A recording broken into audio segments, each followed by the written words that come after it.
Judy was boring. Hello. Then Judy discovered ChumbaCasino.com. It's my little escape. Now Judy's the life of the party. Oh, baby, mama's bringing home the bacon. Whoa, take it easy, Judy. The Chumba life is for everybody. So go to ChumbaCasino.com and play over 100 casino-style games. Join today and play for free for your chance to redeem some serious prizes. ChumbaCasino.com. No purchase necessary. Void where prohibited by law. 18 plus terms and conditions apply. See website for details. How would you like a 15% discount to my daily email, the stack of stuff, the show notes, discounts to the conference, all of that? All you need to do is text the word show to 33777. You'll get the annual subscription with a 15% discount to my daily email. You'll get the stack of stuff, the links to the show notes, discounts to the conference, and so much more. All you have to do is text the word show, SHOW, to 33777. Text show to 33777.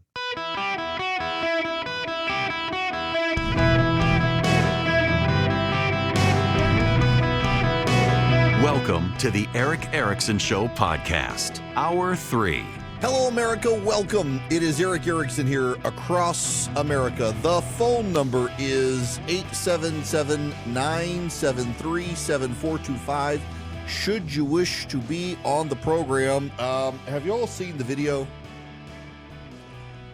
This is really absurd. An illegal alien. The media, of course, tells us it's hate speech to call them what they are, that they're just migrants.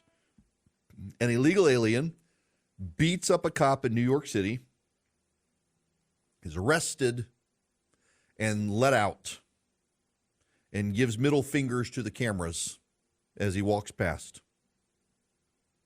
An illegal alien in New York beat up a cop, gets arrested, and they put him back out on the streets.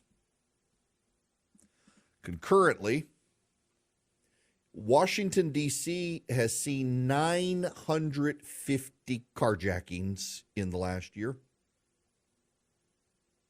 No, I'm sorry. That's in the last 6 months, 950 last month.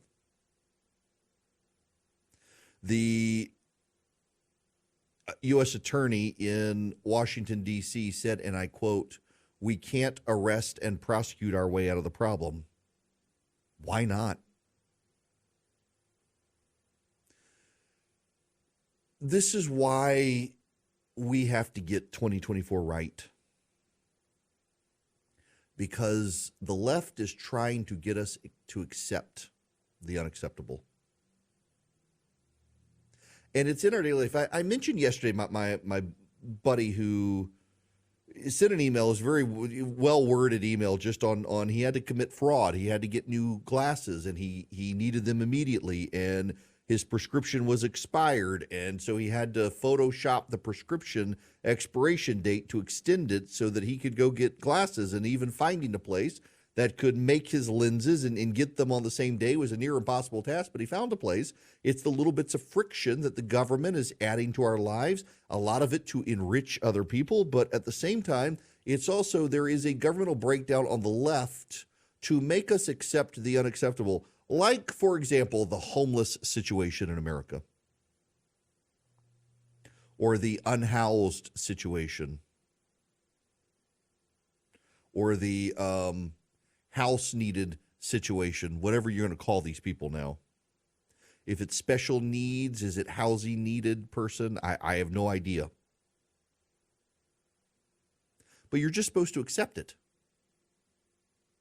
When the guy in New York protected the people in the subway train and the crazy homeless man died, and now they're charging the guy, what's his, Penny is his last name, Daniel Penny, I think, or Pennyman, something like that, who is being charged with manslaughter because the homeless man that he held in the chokehold to keep the homeless man from attacking people on the train, he's going to jail. And the homeless man should have never been there. They had a mass shooting in New York on a subway train a couple of years ago, right after Alvin Bragg got elected, and this guy had been a repeat in jail, out of jail, in jail, out of jail, in jail, out of jail. In Washington, D.C., the man who shot and killed someone in rush hour traffic in DuPont Circle had a massive rap sheet, should have been in prison, but they let him out of prison.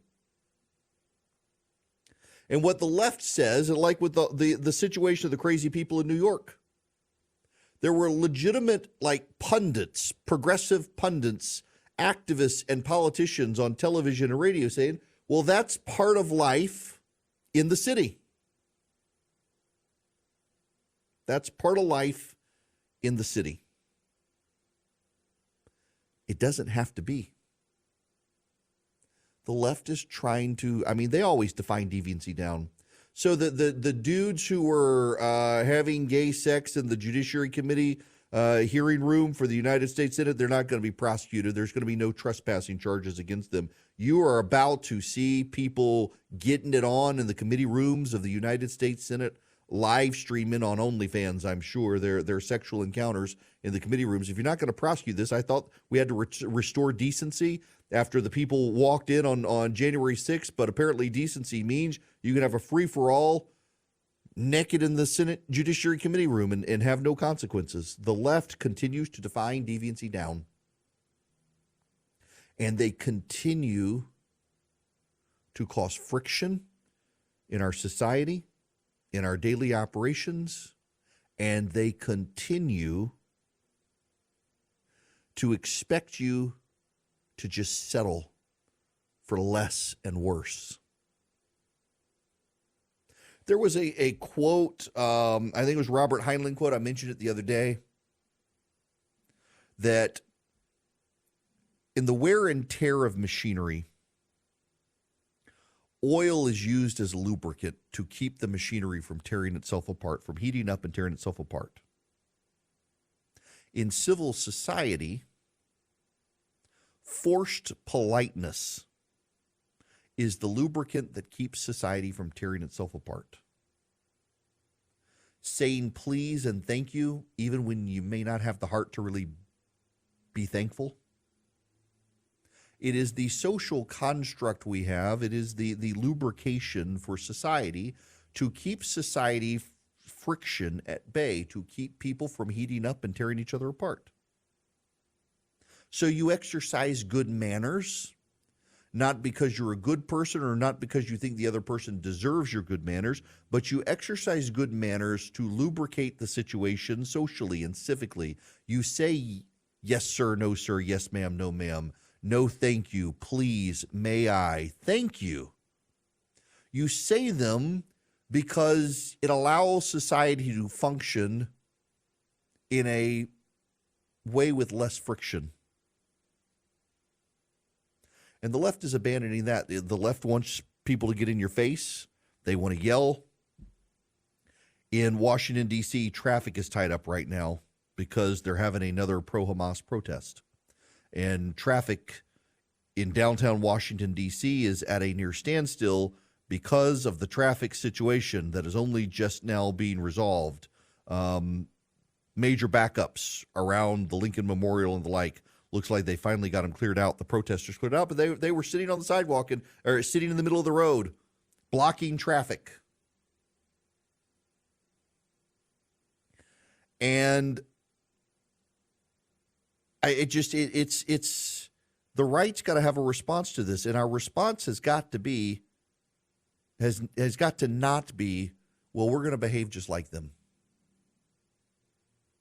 And this is the hardest thing today. There are a lot of loud voices on the right in America now who just want to behave like the left, and they've perceived that the left is winning and the left is advancing culturally, socially, politically. And so if we just behave like the left, maybe we'll get some wins too. And I honestly believe that that's very flawed thinking, because when you talk to Americans, what Americans want is an alternative to that.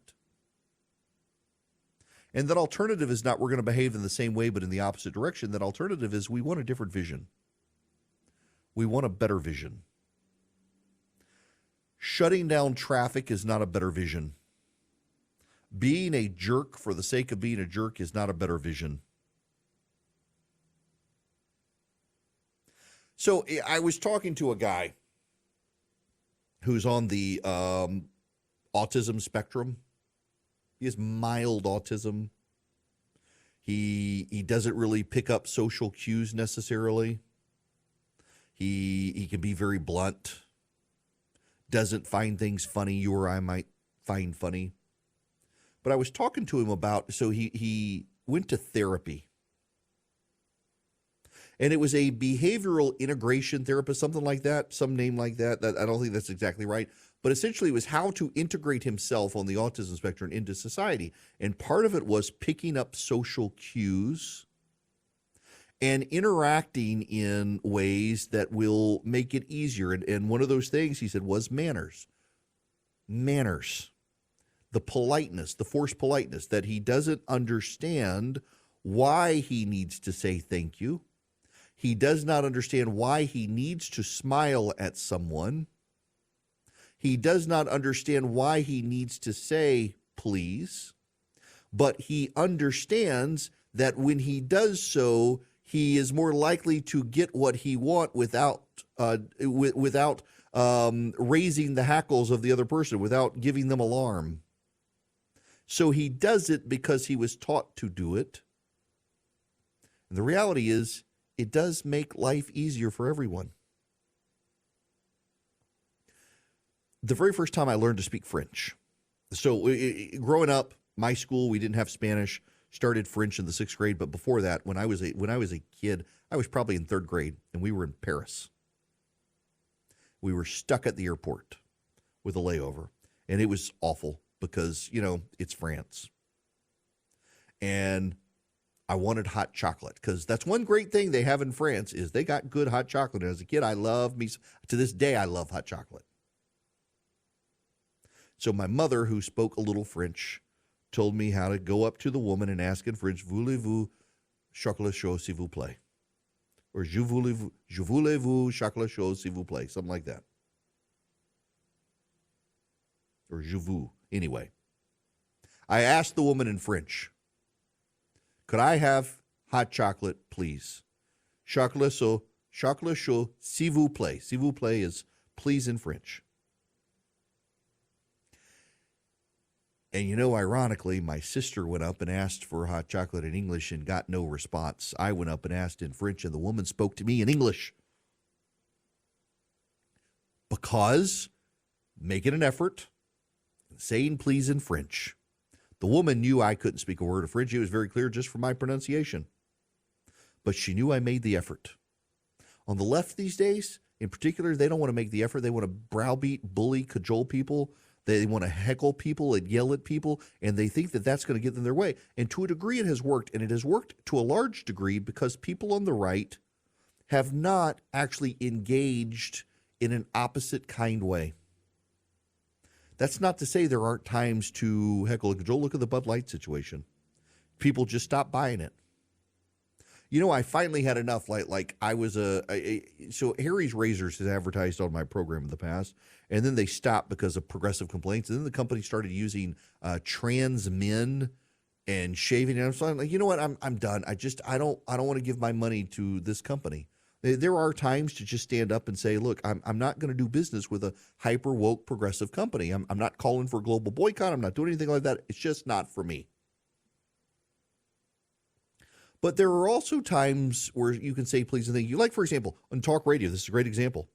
The number of people who call and complain is far greater than the people who will ever call a local radio station and say thank you. Thanks for having this guy on. Now, this is not a hint. It's not a suggestion. I'm just using it as an example that the program directors of America who run this program get lit on fire with complaints on a daily basis. Rarely does anyone ever call and say, thanks for having that guy on the radio. And over time, if you're not careful, now program directors, by the way, are wise people who realize that just ignore the complaints. That means people are listening, and that's good for ratings. But on a daily basis, it's just you're more likely to get the whiner and the complainer than you are to get the person who says thank you. My whole point is just that in an angry day and age, the smile stands out. In an angry day and age, the good manners stand out. In an angry day and age, you're far more likely to have persuasive impact on the American people just by not being a brain biblical donkey, if you know what I mean, just by not being a jerk. And too many people on the left have decided the way to advance their agenda is to be a jerk and tie up traffic and yell and heckle and do sit-ins and come into people's offices and harass them. And you know what? On the right, if you smile and say thank you and use good manners and disarm people with kindness, we're probably going to see a lot of people in the middle, the low information voters who only show up in the general election, come to our side because we're not the crazy, angry people. And unfortunately, we have platformed way too many crazy, angry people on our side and probably need to go back and smile some more at the American people and woo them to our side with kindness. Step into the world of power, loyalty, and luck. I'm going to make him an offer he can't refuse. With family, cannolis, and spins mean everything. Now, you want to get mixed up in the family business. Introducing The Godfather at ChumbaCasino.com. Test your luck in the shadowy world of The Godfather slot. Someday, I will call upon you to do a service for me. Play The Godfather now at ChumbaCasino.com. Welcome to the family. VGW Group. No purchase necessary. Void where prohibited by law. See terms and conditions. 18+. Greetings, welcome. It's Eric Erickson here. The phone number, 877-973-7425. Should you wish to be on the phone, let's go to Susan. Welcome to the show, Susan. How are you? Hey, great. Thank you for taking my call. I just wanted to kind of piggyback on what you're talking about manners, in that, when I'm going through my daily life and just, encountering other people, I try to be very polite, and I also try to just sort of spread a little cheer, and no matter how small it might be. I mean, for example, one thing that I do, because a lot of women don't, not all, but some don't, but if a man holds the door for me when I'm going in somewhere, I'll purposely turn to them and I'll say, thank you, and I'll say, women love gentlemen. I appreciate that. And I'll usually get, I always get a smile, and it's sort of a bemusement, and they'll say, hey, I didn't really think about that. Or if I'm at the checkout, I'll make sure I acknowledge the person running the cash register, and if there's some, especially like a young person at the end there doing the bagging, I'll acknowledge them too. Right. And I'm glad you said that, because I thought it was just me these days. It's kind of, I mean, it's those small little things that we do that just brighten other people's day. I appreciate that. Thank you. I mean, seriously, I thought about this the other night. I was at my local Publix, and those of you outside the Southeast who don't have Publix, it really is the greatest grocery store. And there's an elderly lady, she's a Cuban immigrant. She works, she's been there forever, and just chatting with her, she's cleaning stuff up. They're almost closing. And I just look over and there's a mess, and I'm like, just pick it up and take care of it. And she's like, oh, you don't have to do that. It's like, all I'm doing is just moving this stuff, getting it out of your way. And she very much appreciated it. And I mean, that store, the people there have they're as nice as they can be. And it helped her out to be, and it was something small I could do, just trying to be nice to other people. Everybody has a bad day. You don't even know they're having a bad day. Just try to be nice. It's and polite and helpful, and it's amazing how far that can go.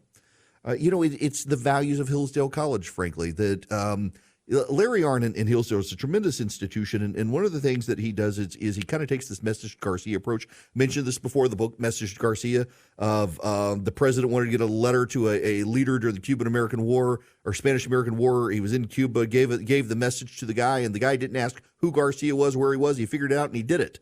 That's what sets Hillsdale College apart, and they want you to kind of be like that when it comes to the Constitution of here's the Constitution, understand it, apply it to your life, explain it to your friends. That's why they're running Constitution Minutes during the show. You can hear them at ericforhillsdale.com. You can forward them to your friends. You can even get a free pocket Constitution with the Declaration of Independence included. ericforhillsdale.com, ERICK, for Hillsdale.com. Go listen to the Constitution Minutes, share them with your friends, take some Hillsdale classes, and just learn how to improve daily this country with the resources of Hillsdale College at ericforhillsdale.com.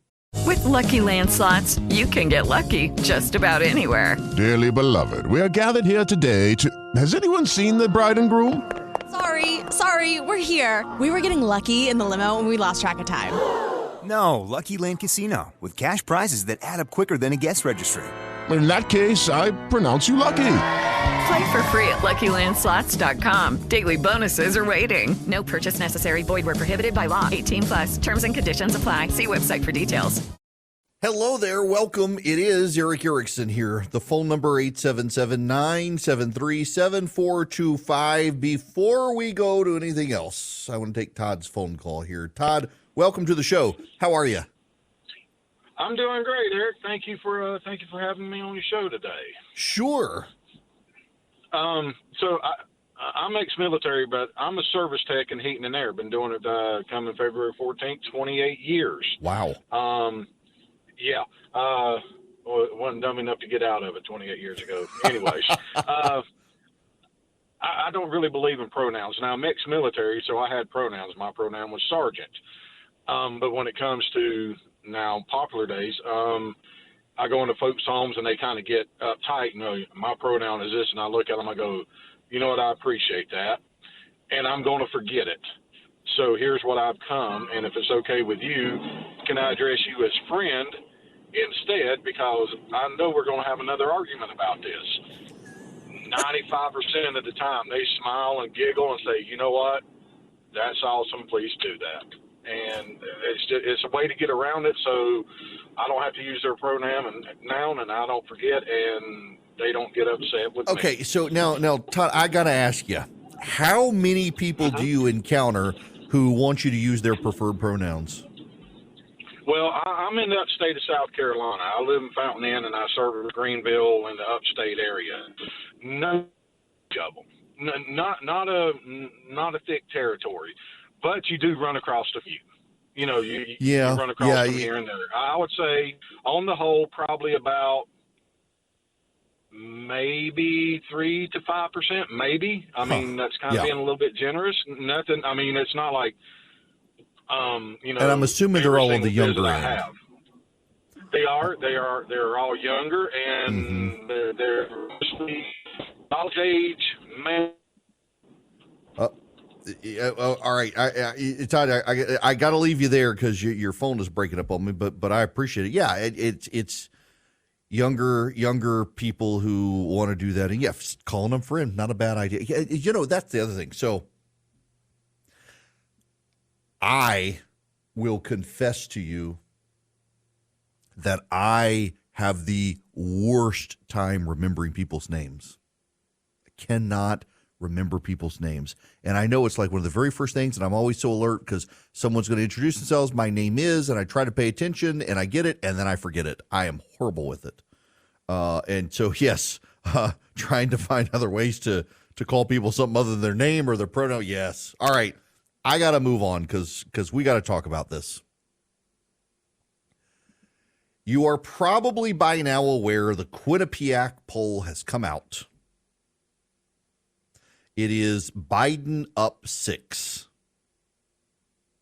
The Messenger-Harris poll has Trump up 6. The Quinnipiac poll has Biden up 6. The difference between the Harris poll and the Quinnipiac poll is the Quinnipiac poll is a actual poll of people, not online, but offline, actual on the phone, cell phones and landlines, and the Harvard or the Harris X poll, Messenger poll, and the Messenger just went out of business.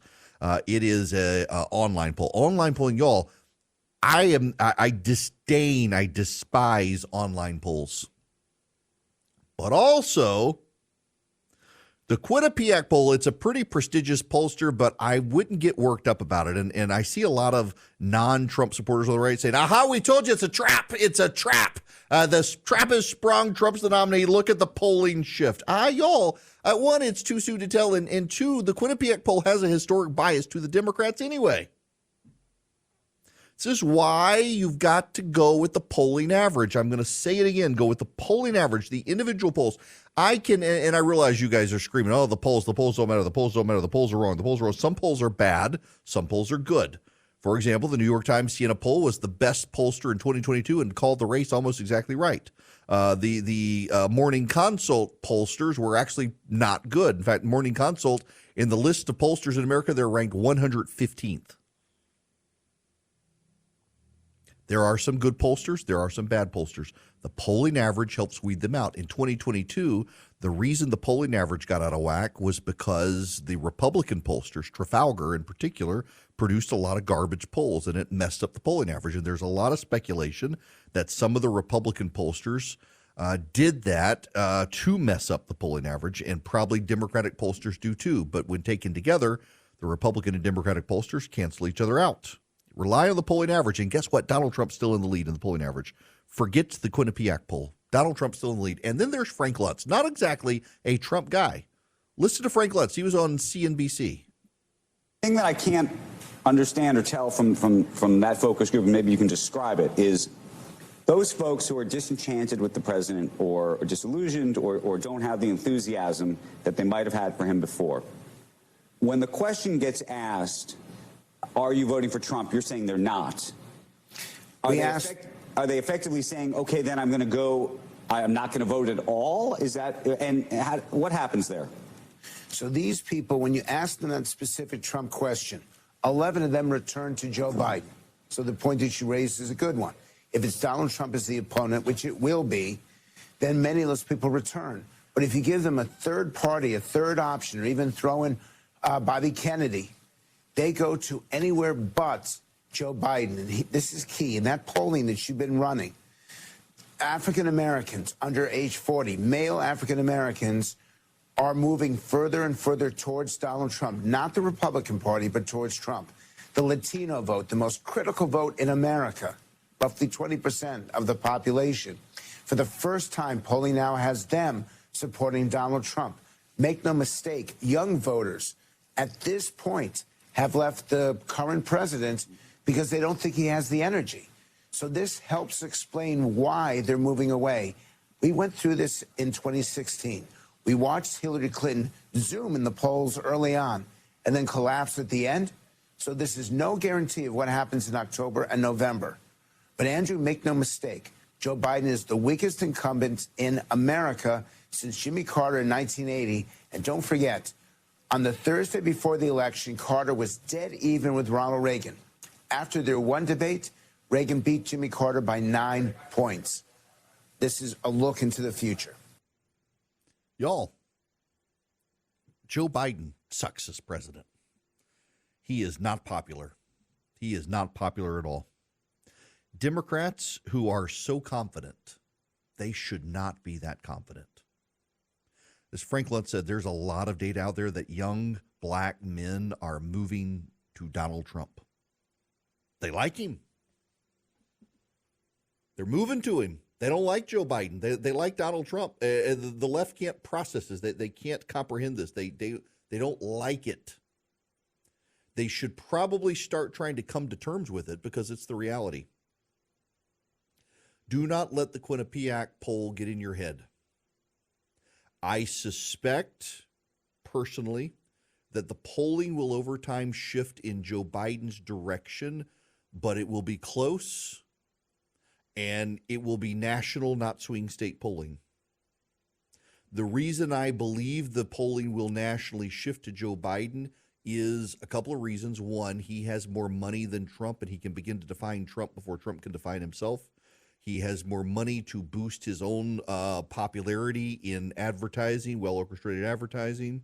And also, as the economy improves, and it looks to be improving, some people will settle down and return to Joe Biden. And four, I don't know that Robert Kennedy is going to get traction. He may get on the Libertarian ballot, and if so, that might actually hurt Trump more than Biden, because Kennedy's attacking Trump right now, not Biden, on COVID handling. So that all helps Joe Biden. But Donald Trump, more likely than not, can get elected president because people still don't feel like the economy is working for him in the swing states in particular. In Ohio, in Michigan, in Wisconsin, in Pennsylvania, in Georgia, in Arizona, in Nevada. Donald Trump is only behind in, I think, Michigan was the latest one I saw. He's ahead everywhere. No, it's Pennsylvania. Biden is ahead in Pennsylvania. Trump is ahead in all the other swing states. If he pulls that off, he's become president of the United States. Democrats are so convinced that everyone hates Donald Trump like they hate Donald Trump. that they're not really paying attention to what's going on here. Joe Biden wins with women, but Donald Trump is pulling in young black men. It's going to be close. Every vote is going to count.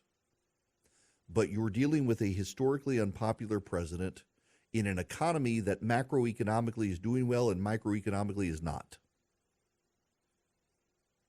And you have a guy running for president. This is the thing that Democrats just cannot seem to process in their heads because they hate Trump so bad. If anything, the Democrats' hatred of Donald Trump is actually a secret weapon Donald Trump has against them. Because the Democrats hate Donald Trump so much, the Democrats are convinced everyone hates Donald Trump that much. And it's not true. So the Democrats run on hating Donald Trump, and they forget, because they hated him even when he was president, that the economy was not Joe Biden's economy. It was Donald Trump's economy. It was better. Gas prices were lower. More people had jobs. We did not have the inflation situation. We did not have the global instability we have right now. And the Democrats completely ignore that. They completely, at their peril, ignore the fact that Americans who may not particularly be comfortable with Donald Trump were very comfortable with his economy. And people vote on the economy. It's the economy, stupid. That the Democrats have just completely forgotten this. There is such a clear, straight path for Donald Trump's victory in November that the Democrats can't see because they're blinded by their hatred, that he very well may win. I saw the Quinnipiac poll come out yesterday, and I saw, for example, a lot of people who were DeSantis supporters and Haley supporters saying, see, the trap is sprung. The polling is shifting to Joe Biden. So wait a second. The Quinnipiac poll has a historic bias for the Democrats. Look at the polling averages and look at the swing states. Trump's ahead in just about every one. I think it will shift. I think as an incumbent, Joe Biden has an edge because of incumbency. And I do think that as reality dawns for a lot of people who didn't think the GOP would actually renominate Trump, that may pull people to Biden. But there are a lot of moving parts in this. The definitive nature of the campaign season now, when Mitt Romney was ahead of Barack Obama in 2012 at this time, listen, I've been around the block enough to know you can't start insisting the outcome of November in January. You just can't do it because events change things. So I would be very cautious for those of you freaking out about the Quinnipiac poll or bragging about the Quinnipiac poll. I'd be really cautious. It's a good pollster, but it has a slight bias to the Democrats. Probably not 6 points. But it's definitely a bias towards the Democrats. And look at the polling average, not the individual poll. Trump is still doing well in the polling averages. And then look at the swing states. He's still doing well in the swing states, too. The great freak out. Everybody wants to freak out on both sides. The Democrats are the ones who should be freaking out right now because that Joe Biden is this unpopular, given the macroeconomic picture of this country, and that young black men are moving towards Donald Trump. I would be deeply concerned if I were a Democrat, given that dynamic. And they don't seem to be, because they just seem to believe everybody hates Trump like they hate Trump. And that is not true. Now, you may hate your computer. You may need a new computer. You may hate having to deal with computers. That's why you should use Vision Computers, because they'll build you a computer you'll love, and then they'll take care of it for you so you don't have to worry about it. If you have a question, you can call them, and they'll answer it faster than a Google search. They can answer your questions about your computer. If you don't have a computer from Vision Computers, you can pay a small annual fee, and they'll become your tech resource too. So, for example, you got a company right now, your doctor's office, dentist's office, lawyer's office. You got multiple employees. They've all got computers, and you don't want to have to hire an in-house IT guy. You can pay Vision Computers a small annual fee, and they'll become your IT guys.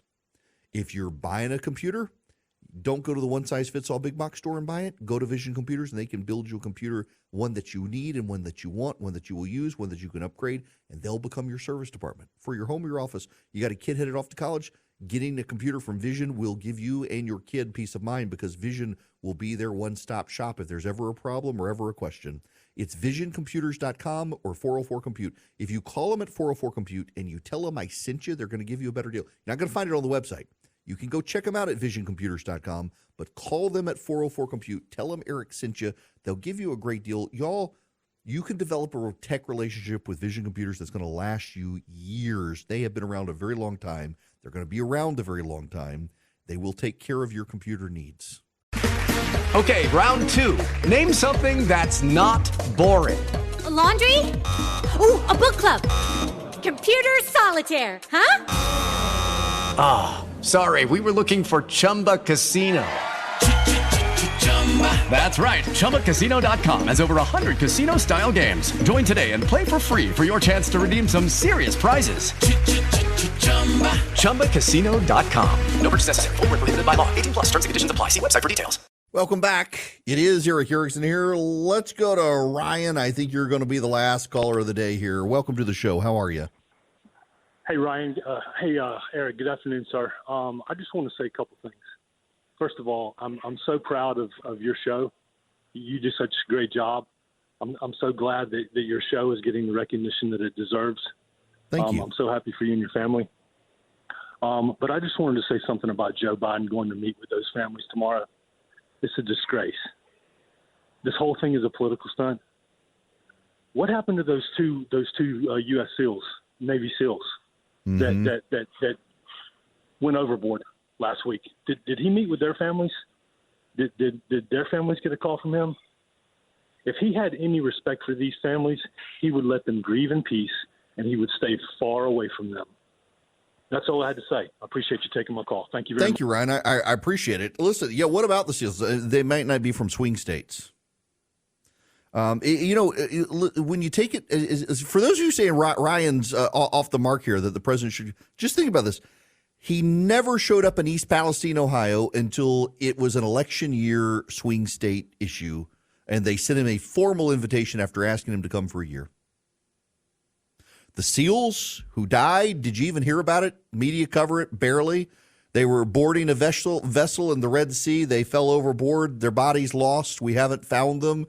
Their families, not that we know of, as the president called. I wonder if they're from swing states. 3 African-American members of the military from Georgia die, and he's going to make a big deal out of it, probably because it's a swing state. And what's he doing in the meantime? He is escalating the situation, and in escalating the situation, Joe Biden is encouraging more attacks from Iran. How many Americans are going to die because of Joe Biden's weakness? It's going to be a big issue. Listen. I hate to talk about dead soldiers in the politics of it, but there is a political angle, and you can't help it in a political season, that this president has been so bad on these issues that it does provide a political opening for his opponents. And as this president is guided by the advice of the hyper-online wokes, they may not be pursuing Travis Kelce, Taylor Swift conspiracy theories, but they are pursuing a just gross level of anti-Semitism, anti-Israel nonsense in favor of a bunch of terrorists, and they want to coddle Iran. This sort of stuff can blow up in his face. I use it all the time. I think it was Harold Macmillan. Yes, that is who it was. Harold Macmillan swept into power in Great Britain, I think in the 60s, and a young reporter asked him what could throw him off, what could undo his premiership, and he says, "Events, dear boy, events." It is true. It's such a great quote. It is such a great quote. Events change things, Joel. Events change things for better or worse. If the economy roars to life in a way that people feel it, Joe Biden's probably going to win re-election. If major war breaks out in the Middle East, it's going to disrupt the economy, and Joe Biden's probably going to lose the election. If Donald Trump is not convicted of a crime and his case is thrown out, he's probably going to win the race. If Donald Trump is convicted of a crime, he's probably going to lose the race. You can see events shaping up on the horizon, and they go this way or that. It's all dependent. It's all determinate. Y'all, events do change things, and Joe Biden is playing with fire by exacerbating events in the Middle East that he could contain by throwing a real punch, and instead he's going to get political. He's going to campaign with these families because it's a swing state, and more American soldiers probably going to die because of his weakness. It is Ryan here, and I have a question for you. What do you do when you win? Like, are you a fist pumper? A woohooer, a hand clapper, a high fiver. I kind of like the high five, but if you want to hone in on those winning moves, check out Chumba Casino. At ChumbaCasino.com, choose from hundreds of social casino style games for your chance to redeem serious cash prizes. There are new game releases weekly, plus free daily bonuses. So don't wait. Start having the most fun ever at ChumbaCasino.com. No purchase necessary. VGW Group. Void where prohibited by law. See terms and conditions. 18+.